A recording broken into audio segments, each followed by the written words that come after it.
নমস্কাৰ এই মুহূৰ্তত আহি পৰিছে আজি সন্ধিয়াৰ কেইবাটাও গুৰুত্বপূৰ্ণ খবৰ আৰু এনে ধৰণৰ খবৰসমূহ নিতৌ চাবলৈ চেনেলটো ছাবস্ক্ৰাইব কৰি ভিডিঅ'টোত এটা লাইক কৰি দিবলৈ সন্ধিয়াৰ প্ৰথমটো ব্ৰেকিং নিউজ। এইবাৰ বিধানসভাৰ পবিত্ৰ সদনত বিধায়ক অখিল গগৈক বান্দৰ আখ্যা দিছে মন্ত্ৰী পীযুষ হাজৰিকাই।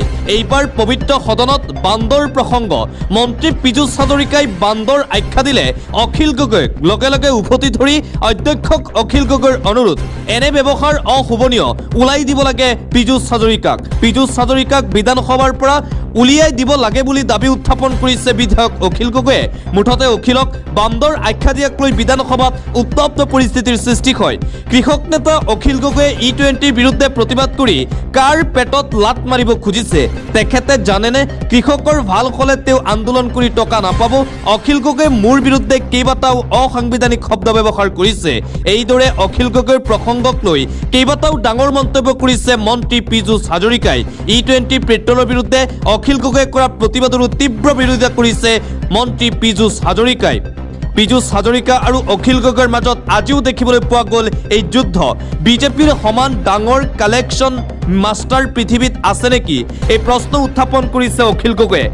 অসমৰ আটাইতকৈ ডাঙৰ কালেকশ্যন মাষ্টাৰ মুখ্যমন্ত্ৰী আৰু তেওঁৰ এজেণ্ট পীযুষ হাজৰিকা। তেওঁলোকতকৈ মই যদি বেছিকৈ তুলিছোঁ তেতিয়াহ'লে মই অসমৰ ৰজা হয়। পুনৰ মুখ্যমন্ত্ৰী হিমন্ত বিশ্ব শৰ্মা আৰু পীযুষ হাজৰিকাক কটাক্ষ কৰিছে শিৱসাগৰ সমষ্টিৰ বিধায়ক তথা ৰাইজৰ দলৰ সভাপতি অখিল গগৈয়ে। টকা খেলিমেলি কৰাৰ বাবে পীযুষ হাজৰিকাক আঁতৰাই জয়ন্ত মল্ল বৰুৱাক সিন্ডিকেটৰ দায়িত্ব দিয়া হৈছে। নথিপত্ৰ সংগ্ৰহ কৰি থকা হৈছে। শীঘ্ৰেই সিন্ডিকেটৰ অধিক তথ্য ফাদিল কৰা হ'ব।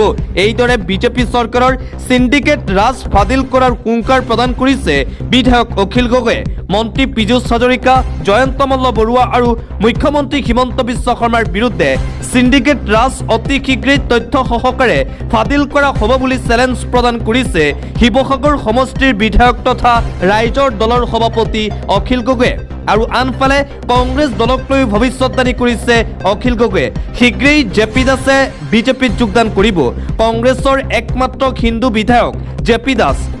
গোপনে সকলো চুক্তি সম্পূৰ্ণ কৰা দিশত জেপি দাস। লখিমপুৰৰ এজন বিধায়কৰ সৈতে চুক্তি কৰিছে জয়প্ৰকাশ দাসে। ক্ৰমান্বয়ে কপালৰ ফুটৰ ৰং সলনি হৈছে জয়প্ৰকাশ দাসৰ। জয়প্ৰকাশ দাস বিজেপিলৈ যোৱাৰ সন্দৰ্ভত এইদৰে ভৱিষ্যতবাণী কৰিছে বিধায়ক অখিল গগৈয়ে। মুঠতে আজি সংবাদ মাধ্যমৰ আগতো এইদৰে কংগ্ৰেছ বিজেপি উভয়ে কেইবাটাও ডাঙৰ মন্তব্য কৰিছে বিধায়ক অখিল গগৈয়ে। দিবলৈ চোৱা আন এটা অতিকৈ গুৰুত্বপূৰ্ণ খবৰ, বাংলাদেশী নহয় ভাৰতীয় লোককহে বাংলাদেশলৈ পঠিয়াইছে বিজেপি চৰকাৰে। পুছবেকৰ নামত চলিছে অমানৱিক অত্যাচাৰ। এইবাৰ পুছবেক নীতিৰ বিৰুদ্ধে আক্ৰমণাত্মক ৰূপত দেখিবলৈ পোৱা গৈছে ধিঙৰ AIUDFৰ প্ৰাক্তন বিধায়ক আমিনুল ইছলামক। পুছবেকৰ নামত স্বদেশী লোকক হাৰাশাস্তি কৰা হৈছে। পুছবেক নহয়, পুছ ইনটু বাংলাদেশে হৈছে। নিশাৰ এন্ধাৰত ভাৰতীয়ক উঠাই নি হাৰাশাস্তি কৰিছে বিজেপিয়ে। বাংলাদেশীক পুনৰ বাংলাদেশলৈ ঘূৰাই পঠিয়ালেহে পুছবেক হয়। কিন্তু অসমত যি কৰি থকা হৈছে সেয়া পুছ ইনটু বাংলাদেশ হৈছে। ভাৰতীয় মানুহকে বাংলাদেশলৈ পঠিয়াই থকা হৈছে। পুছবেকৰ নামত অমানৱীয় অত্যাচাৰ চলাই থকা হৈছে ৰাজ্যত। পুছবেকক লৈ এই বিস্ফোৰক মন্তব্য ধিঙৰ AIUDFৰ প্ৰাক্তন বিধায়ক আমিনুল ইছলামৰ। পুছবেকৰ নামত চৰকাৰে মুছলমান লোকক হাৰাশাস্তি কৰাৰ অভিযোগ উত্থাপন আমিনুল ইছলামৰ। এটা ব্ৰেকিং নিউজ এই মুহূৰ্তত আহি পৰিছে। হিমন্ত বিশ্ব শৰ্মাৰ বিজেপি চৰকাৰে কিমানজন বাংলাদেশী খেদিছে অসমৰ পৰা, 5 বছৰত কিমান বাংলাদেশী খেদিলে তাৰ তথ্য এই মুহূৰ্তত আহি পৰিছে। 2021 চনৰ পৰা 2026 চনৰ জুন মাহলৈকে 5 বছৰত অসম চৰকাৰে পুছবেক কৰিলে 196 গৰাকী বাংলাদেশী নাগৰিকক। 2021 চনত এজন লোকক পুছবেক কৰিছিল। 2022 চনত এজন লোকক পুছবেক কৰিছিল। 2023 চনত এজন লোকক পুছবেক কৰিছে। 2024 চনত এজনো লোকক পুছবেক কৰা নাছিল বিজেপিয়ে। 2025 বৰ্ষত 126জন বাংলাদেশীক পুছবেক কৰিছে। 2026 চনত 67জন বাংলাদেশীক পুছবেক কৰিছে। বিধানসভাত অসম চৰকাৰে প্ৰকাশ কৰিছে এই তথ্য। বাংলাদেশী খেদাৰ নামত বিজেপি চৰকাৰে সদায় ৰাজনীতি কৰি আছে। 2014 চনতেই বিজেপিৰ ষ্টাৰ কেম্পেইনাৰসকলে কৈছিল যে মে মাহৰ পিছত তালি টোপোলা বান্ধি বাংলাদেশী অসম এৰি পলাব লাগিব, কিন্তু তাৰ বিপৰীত তথ্য এই মুহূৰ্তত অসম বিধানসভাত দাখিল কৰিছে অসম চৰকাৰে। 5 বছৰত কেৱল মাত্ৰ বিজেপি চৰকাৰে 196 গৰাকীকৈ বাংলাদেশী নাগৰিককহে পুছবেক কৰিছে। অন্য এটা খবৰ, চুবুৰীয়া ৰাজ্যই দখল কৰি ৰাখিছে অসমৰ কেইবা হাজাৰ হেক্টৰ ভূমি।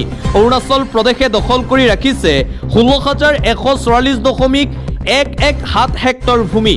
নাগালেণ্ডে দখল কৰি ৰাখিছে 288.0 হেক্টৰ ভূমি। মেঘালয়ে দখল কৰি ৰাখিছে 3,441.8601 হেক্টৰ ভূমি। মিজোৰামে দখল কৰি ৰাখিছে 3,675.78 হেক্টৰ ভূমি।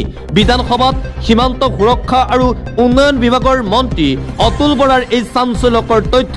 অসমৰ মাটি চুবুৰীয়া ৰাজ্যই দখল কৰি ৰাখিছে আৰু কিমান হেক্টৰ ভূমি দখল কৰি ৰাখিছে তাৰ তথ্য আজি বিধানসভাৰ পবিত্ৰ সদনত দাখিল কৰে উন্নয়ন বিভাগৰ মন্ত্ৰী অতুল বৰাই। পৰৱৰ্তী খবৰ, অসম চৰকাৰে এতিয়াও নিৰ্ধাৰণ কৰিব পৰা নাই অসমীয়াৰ সংজ্ঞা। সংজ্ঞা নিৰ্ধাৰণৰ বাবে জাতীয়তাবাদী সংগঠন আৰু বিভিন্ন পক্ষৰ লগত আলোচনা অব্যাহত ৰাখিছে ৰাজ্য চৰকাৰে। উপযুক্ত সময়ত সিদ্ধান্ত গ্ৰহণ কৰিব বিজেপি চৰকাৰে। বিধায়ক আব্দুৰ ৰহিম আহমেদৰ এক প্ৰশ্নত বিধানসভাত অসম চুক্তি ৰূপায়ণ মন্ত্ৰী অতুল বৰাৰ এই মন্তব্য। অতুল বৰাই এইদৰে উত্তৰ দিছে যে এতিয়াও অসম চৰকাৰে নিৰ্ধাৰণ কৰিব পৰা নাই প্ৰকৃত অসমীয়াৰ সংজ্ঞা। আন এটা গুৰুত্বপূৰ্ণ খবৰ, অসমত ভাষা জেহাদ আৰম্ভ হৈছে। এইবাৰ অসমত থাকি অসমীয়াকেই চৰম ভাবুকি দিছে মুখ্যমন্ত্ৰী আৰু অসমীয়াক শেষ কৰিম বুলি ধমক। অসমত থাকি অসমীয়া জাতিক নিশেষ কৰাৰ ভয়ংকৰ ষড়যন্ত্ৰ। ৰাজ্যত আৰম্ভ হৈছে ভাষাৰ জেহাদ। মুখ্যমন্ত্ৰীৰ লগতে অসমীয়াক অপমান বাংলাভাষী সংগঠনৰ। মুখ্যমন্ত্ৰী হিমন্ত বিশ্ব শৰ্মাৰ কথাত আমি গুৰুত্ব নিদিওঁ, তেওঁৰ কথা ভেলু নাই। আমি অসমীয়া লিখিবলৈ অসমীয়া নহয়, আমি বাংলাভাষী মুছলমান, আমি বাংলা ভাষাকে লিখিম।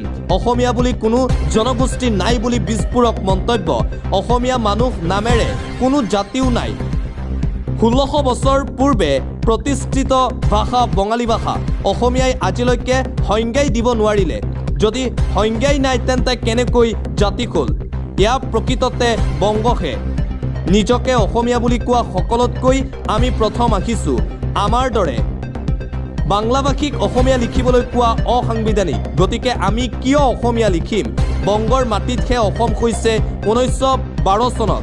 চৰকাৰে কোনো জাতিৰ জন্ম দিব নোৱাৰে। প্ৰথমে সংবিধানত জাতি কাক কয় জানি লওক ভালদৰে।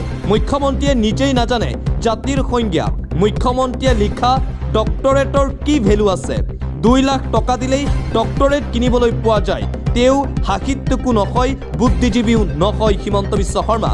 অসমত এটা সময়ত অসমীয়া ভাষা নাইকিয়া হৈ যাব। অসমীয়াৰ উগ্ৰবাদী গোড়ামীৰ বাবেই ভাষা হেৰুৱাব। যদি ভাষাই নাথাকে ক'ৰ পৰা জাতি থাকিব? সেই অসমীয়াই এতিয়া আমাক অসমীয়া লিখিবলৈ কয়।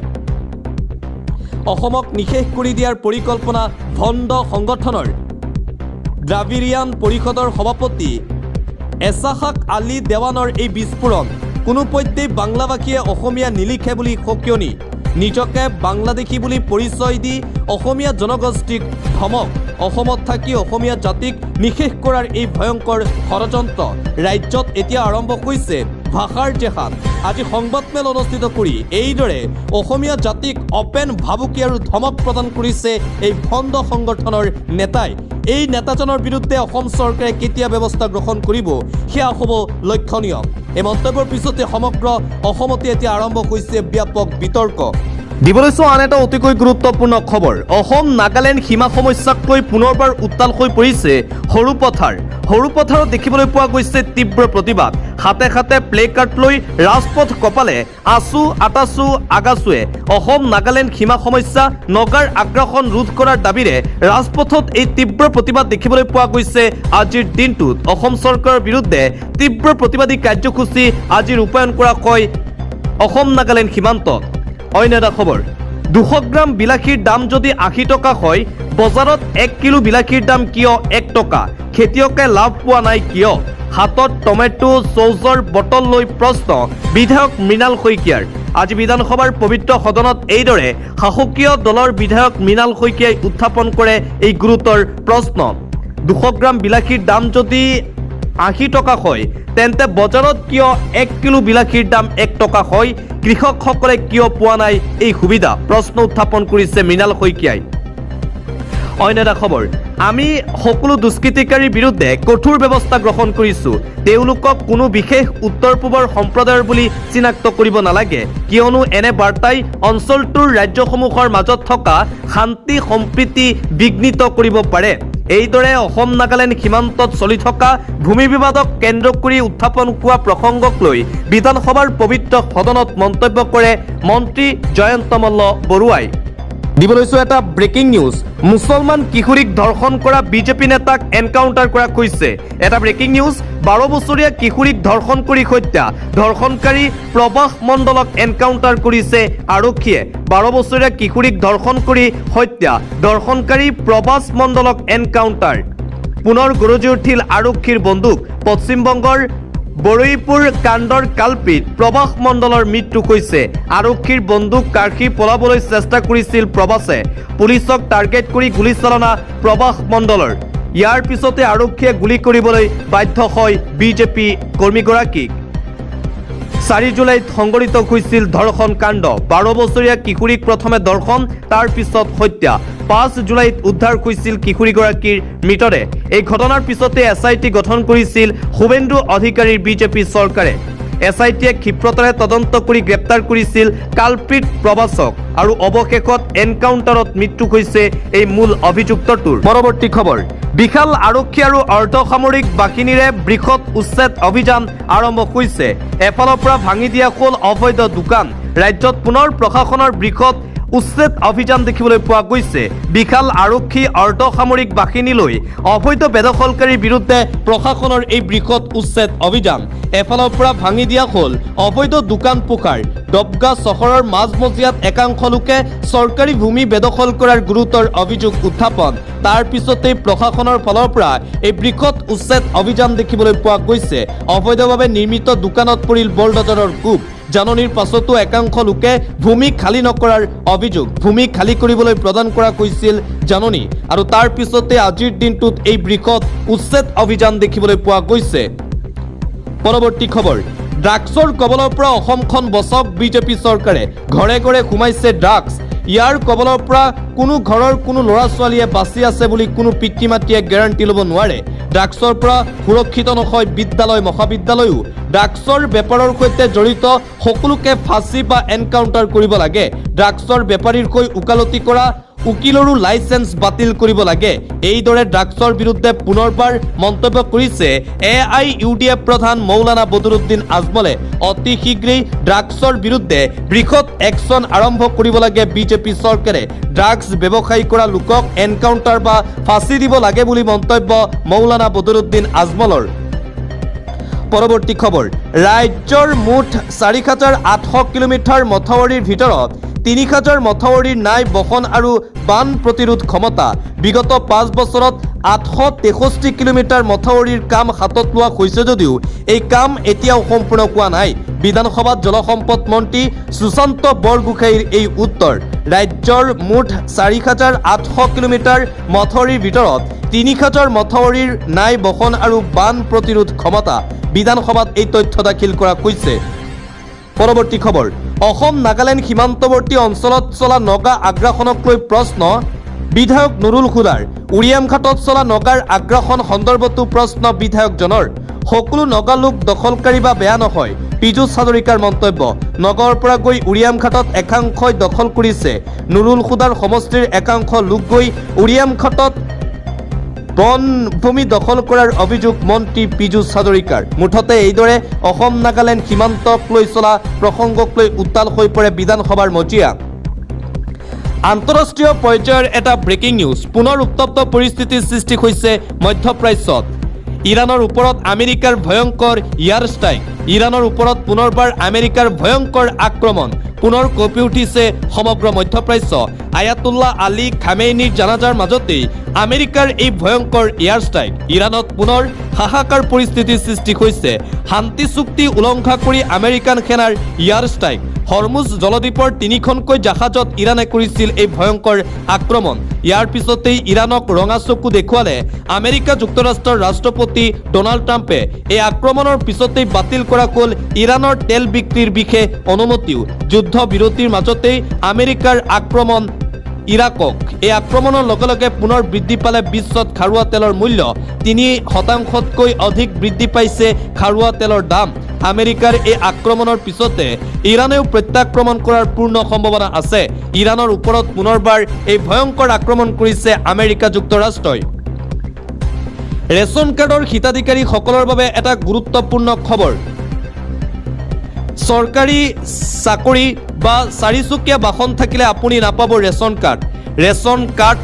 নাপাব পাৰে আপুনি এই তিনিবিধ ডকুমেণ্টছ যদি আছে তেন্তে আপুনি নাপাব ৰেচন কাৰ্ড এই তিনিবিধৰ গৰাকী হলে নাপাব ৰেচন কাৰ্ড থকা লোকেও ঘূৰাই দিব লাগিব ৰেচন কাৰ্ড কঠোৰ ৰূপত বিশেষ জাননী খাদ্য গ্ৰাহক পৰিক্ৰমা বিভাগৰ ফালৰ পৰা ঘৰত চাৰিচকীয়া বাহন থাকিলে নাপাব আপুনি ৰেচন কাৰ্ডৰ সুবিধা চাৰিচকীয়া বাহন কিনিলেই ঘূৰাই দিব লাগিব আপোনাৰ ৰেচন কাৰ্ডখন চৰকাৰী চাকৰি থকা পৰিয়ালেও কোনো কাৰণতে নাপাব ৰেচন চৰকাৰী চাকৰি পালেই ঘূৰাই দিব লাগিব ৰেচন কাৰ্ডখন আয়কৰ ইনকাম টেক্স আদায় দিয়া পৰিয়ালে নাপাব ৰেচন ইনকাম টেক্স দিয়া পৰিয়ালৰ পৰা কৰ্তন কৰা হ'ব ৰেচন চৰকাৰৰ নিৰ্দেশনা অনুযায়ী কঠোৰ ৰূপত খুজাই দিলা প্ৰশাসন ৰেচন কাৰ্ড থকা লোকেও এতিয়াৰে পৰা ঘূৰাই দিব লাগিব ৰেচন কাৰ্ড